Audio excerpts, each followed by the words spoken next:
We've been watching roads throughout the valley tonight. You can watch out for several crashes out there. Investigators tell us the wet roads and reckless driving are to blame for one fatal crash tonight. Yeah, the rainy weather is making roads dangerous for all drivers across the valley tonight. This is a crash on Sahara and Paradise. It happened earlier tonight. Police say multiple cars were involved, but thankfully people only had minor injuries from the crash. It happened because traffic lights at the intersection went out. And one person was killed in a crash on the 95 near Lake Mead. Take a look right now. This has caused major delays out there for hours. Crews are still diverting cars off of the interstate there. That's where we find Fox 5's Christopher Redfern.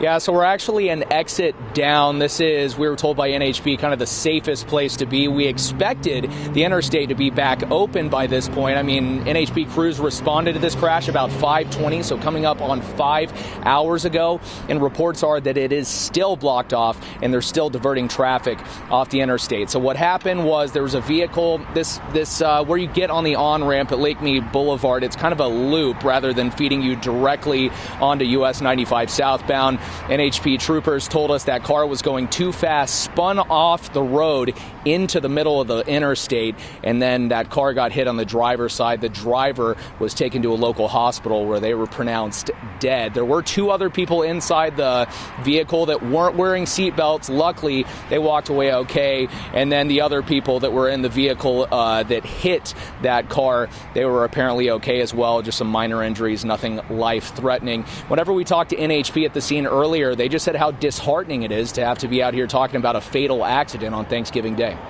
Just the presence of us being on the freeway will normally slow people down, and that's what we want. And it's a tragic case when we're out here talking on a fatal at any time of year, but it's especially tragic on a holiday, especially on a holiday like today when it's so family oriented.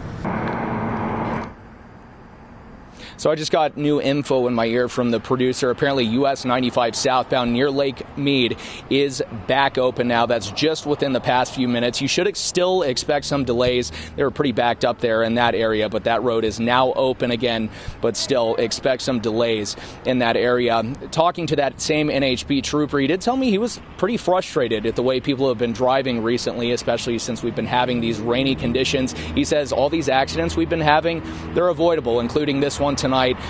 Driving too fast in the wet conditions was certainly a factor, and they're just encouraging people as temperatures continue to stay cold, and we do have some kind of wet, drizzly winter weather headed our way, possibly into next week. They're just encouraging drivers to be extra safe. Near the US 95 South, Christopher Redfern, Fox 5 News, local Las Vegas.